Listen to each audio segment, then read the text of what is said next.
પશ્ચિમ ભારત આ નામ સાંભળતા જ મનમાં શું આવે છે? રણ, મહેલો, દરિયો અને કેટલાય ઉત્સવો, ખરું ને? તો બસ આજે આપણે એ જ રંગીન, જીવંત પરંપરાઓ અને ભવ્ય ઉત્સવોની દુનિયામાં એક અનોખી સફર કરવાના છીએ. અને મજાની વાત તો એ છે કે આપણી આખી સફરનો આધાર કોઈ મોટી મોટી કિતાબો નથી, પણ એક વિદ્યાર્થીની હાથથી લખેલી નોટ્સનું આ એક જ પાનું છે. કેટલું રસપ્રદ છે નહીં? ચાલો જોઈએ કે આ એક પાનામાં પશ્ચિમ ભારતનો કેવો ખજાનો છુપાયેલો છે. ઓકે, તો આપણો ટ્રેવલ પ્લાન કંઈક આવો રહે છે. સૌથી પહેલાં રાજસ્થાનના શાહી મહેલોમાં, ત્યાંથી ગુજરાતના ગરબાના તાલે, પછી મહારાષ્ટ્ર અને એમપીના દિલમાં, અને છેલ્લે પહોંચીશું ગોવાના સુંદર દરિયા કિનારે. એકદમ મસ્ત સફર થવાની છે. ચાલો શરૂ કરીએ. અને આપણો પહેલો સ્ટોપ છે રાજસ્થાન. રાજા મહારાજાઓ અને શૂરવીરોની ભૂમિ. અહીંના કિલ્લાઓ, મહેલો અને રણ બધું જ જાણે કોઈ શાહી વાર્તા કહેતું હોય એવું લાગે છે. ચાલો આ ભૂમિને થોડી નજીકથી જાણીએ. તો રાજસ્થાનમાં શું ખાસ છે? સૌથી પહેલાં તો જમવાનું. દાળ બાટી, ચૂરમા, વાહ! અને એ પણ ઘીમાં ડૂબેલા. પછી આવે છે એમનો પહેરવેશ. પુરુષો માથે શાનદાર પાઘડી અને સ્ત્રીઓ રંગબેરંગી ઘાઘરા ચોલીમાં. બધું જ કેટલું વાઇબ્રન્ટ છે. અને ભાષા?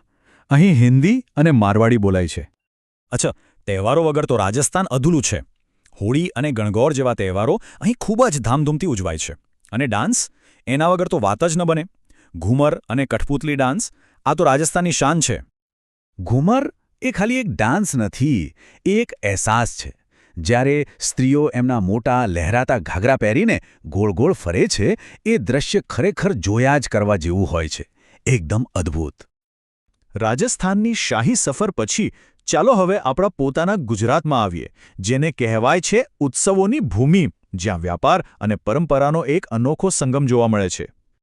ગુજરાતની વાત આવા એટલે સૌથી પહેલાં શું યાદ આવે? ખાવાનું. ઢોકળા, થેપલા, ફાફડા. લિસ્ટ તો ઘણું લાંબુ છે. પહેરવેશમાં પણ સાદગી અને સુંદરતા. પુરુષો માટે ધોતી કુર્તા અને સ્ત્રીઓ માટે સાડી કે ચણિયો. અને આપણી ભાષા તો છે જ, ગુજરાતી. અને હવે વાત કરીએ ગુજરાતના ધબકારાની, નવરાત્રિ. રાસ ગરબા વગર ગુજરાતની કલ્પના જ કેવી રીતે થાય? એ સિવાય ઉત્તરાયણ અને જન્માષ્ટમી પણ અહીંના મુખ્ય તહેવારો છે. અહીં તો જાણે આખું વર્ષ ઉત્સવનું માહોલ રહે છે. તો રણની ધરતીથી ઉત્સવોની ભૂમિ સુધી તો પહોંચી ગયા. હવે આગળ વધીએ ભારતના હૃદય તરફ. શું લાગે છે, ત્યાંની સંસ્કૃતિમાં કેવા ફેરફાર જોવા મળશે? હવે આપણે પહોંચ્યા છીએ મહારાષ્ટ્ર અને મધ્યપ્રદેશમાં, પશ્ચિમ ભારતના હાર્ટલેન્ડમાં. આમ તો બંને પાડોશી રાજ્યો છે, પણ એમની સંસ્કૃતિમાં ઘણો વૈવિધ્ય જોવા મળે છે. ચાલો જોઈએ.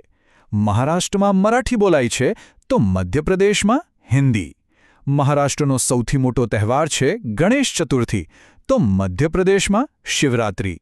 અને ડાન્સની વાત કરીએ તો મહારાષ્ટ્રમાં લાવણી અને મધ્યપ્રદેશમાં મટકી. જો કેટલો ફરક છે. તો મહારાષ્ટ્રની વાત કરીએ તો ખાવામાં સેવ-ઉસળ ફેમસ છે. સ્ત્રીઓનો ખાસ પહેરવેશ છે નવવારી સાડી. તહેવારોમાં ગણેશ ચતુર્થી તો છે જ, પણ નાસિકનો કુંભ મેળો પણ ખૂબ મહત્વનો છે. અને ડાન્સ? એ તો લાવણી જ. હવે વાત મધ્યપ્રદેશની.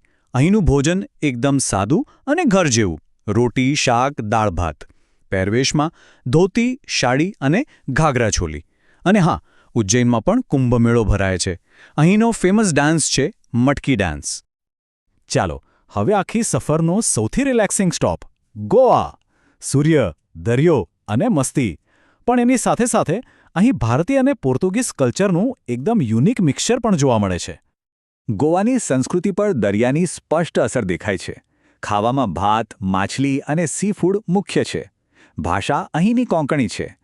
અને કપડાં પણ એકદમ કમ્ફર્ટેબલ અને કલરફુલ, એકદમ ગોવા સ્ટાઇલ.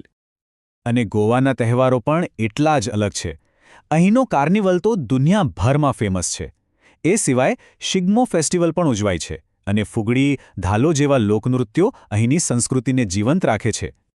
તો બસ, આ હતી આપણી પશ્ચિમ ભારતના 5 રાજ્યોની સફર. કેટલી બધી અલગ અલગ દુનિયા જોઈ આપણે એક જ પ્રદેશમાં, નહીં? આ 5 રાજ્યો, એમનો ઇતિહાસ ક્યાંક ને ક્યાંક એકબીજા સાથે જોડાયેલો છે. પણ એમ છતાં દરેકની પોતાની એક આગવી ઓળખ છે, પોતાની અલગ પરંપરાઓ છે.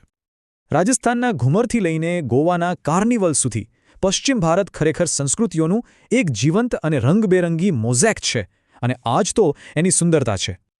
પણ હવે એક સવાલ, જો આખા પશ્ચિમ ભારતમાંથી ફક્ત એક જ વાનગી, એક જ ડાન્સ અને એક જ તહેવાર પસંદ કરવાનો હોય તો એ કયો હોઈ શકે? શું લાગે છે? આ સવાલ સાથે જ આપણી આજની સફર અહીં પૂરી થાય છે. જરૂર વિચારજો.